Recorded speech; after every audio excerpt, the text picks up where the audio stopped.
Salam sejahtera Malaysia, denyut nadi suara rakyat bergema di channel ini. Jangan lupa tekan butang subscribe, like dan share. Malaysia kita punya, cintai Malaysiaku, kita jaga kita.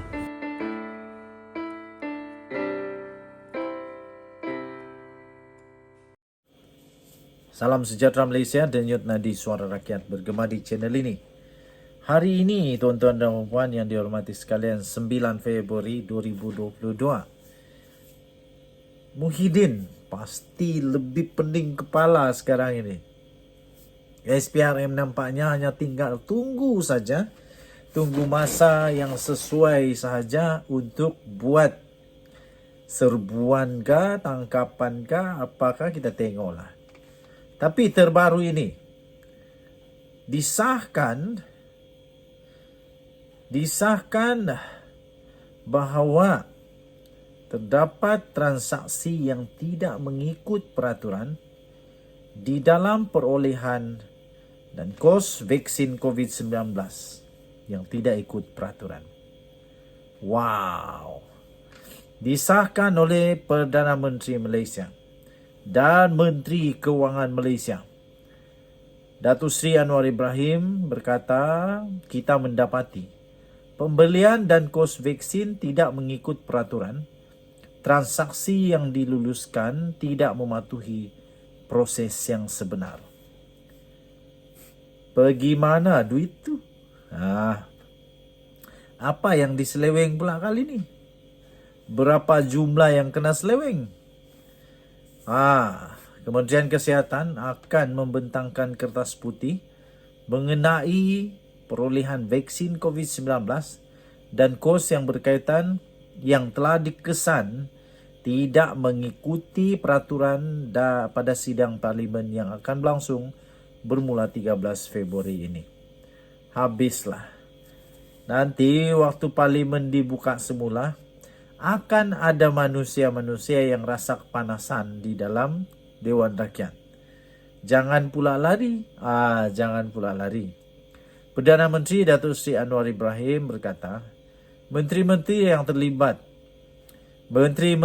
yang terlibat dipercayai telah menandatangani pembelian vaksin itu ketika tempoh pandemik bagi tujuan program imunisasi COVID-19 kebangsaan atau PICK tanpa persetujuan Jabatan Peguam Negara. What? Habis. Siapa yang mau jelaskan ini kepada rakyat? Ini pelik bin ajaib. Beliau berkata, Menteri Kesihatan Dr. Zaliha Mustafa akan memberikan perincian secara lanjut berhubung perkara itu. Katanya, kita mendapati pembelian dan vaksin dan kos vaksin tidak mengikuti peraturan transaksi yang diluluskan dan tidak mematuhi proses sebenar. Sebahagian perolehan vaksin itu menimbulkan persoalan berhubung angka dan kos. Dan perkara ini perlu dibentangkan di parlimen, katanya dalam satu sidang akhbar selepas mempengerusikan mesyuarat kabinet di bangunan Perdana Putra di sini pada hari ini. Dan utusan Malaysia telah menyisipkan ini di dalam Twitter mereka. Hasil daripada Twitter itu sangat-sangat jadi heboh seluruh dunia. Dan komen-komen pun luar biasa. Luar biasa sungguh komen-komennya. Antara komen yang telah diberikan daripada SHYNAR, dah jadi PM, tolong selesaikan masalah ekonomi Malaysia. Kesilapan kerajaan terdahulu biarkan pihak berwajib yang selesaikan. Tuding jari saja sampai bila ada sinar ekonomi negara ini. Okey. Kemudian Mr. Andika Purnama kata, kenapa still nak cari salah orang je? Apa idea nak hadapi krisis ekonomi yang bakal datang? Kata Menteri Kewangan terbaik Asia, buktikan. Jangan hanya nak cari kesalahan orang je. Bukan nak cari kesalahan yang ini. Ini supaya ada damage control. Dan supaya nanti lain kali dia tak buat lagi. Supaya orang tak buat lagi.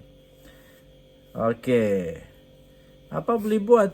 Itu bukan cari kesalahan, tapi nampaknya kesalahan itu betul-betul ada. Lepas tu ada flashback tak sudah. Move forward yang kita nak tahu.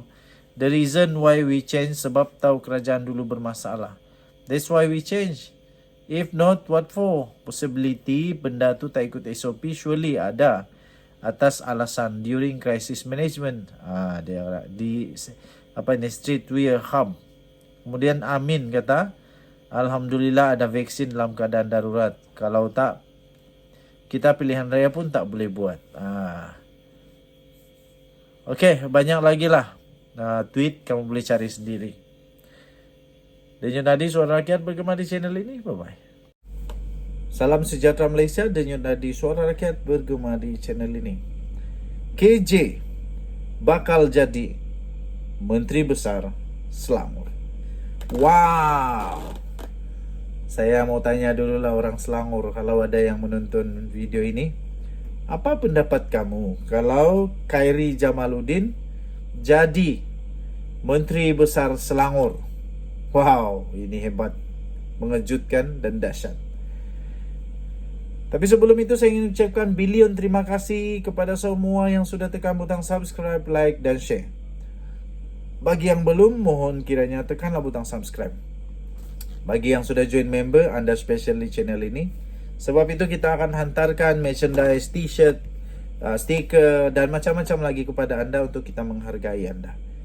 Okey, jadi kepada Hisham Spiderman, sila hubungi Telegram The Twin TV ataupun Twitter The Twin TV, Hisham Spiderman.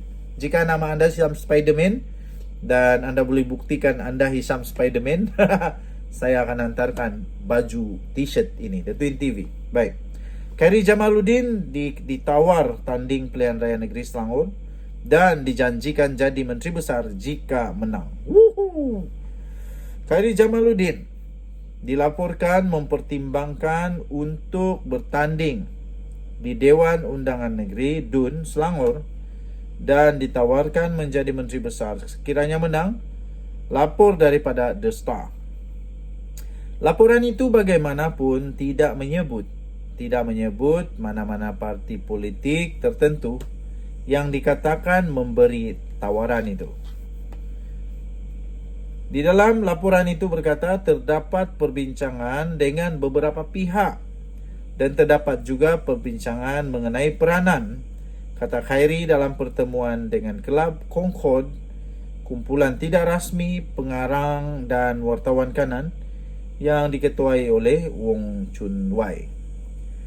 Bagaimanapun, Khairi masih belum memutuskan perkara itu.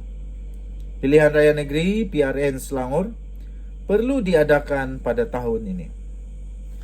Katanya, sekiranya saya membuat keputusan untuk tidak bertanding pada pilihan raya negeri, maka saya akan mempunyai lebih banyak masa untuk memutuskan platform politik yang saya pilih sebagai babak seterusnya dalam perjalanan politik saya, katanya.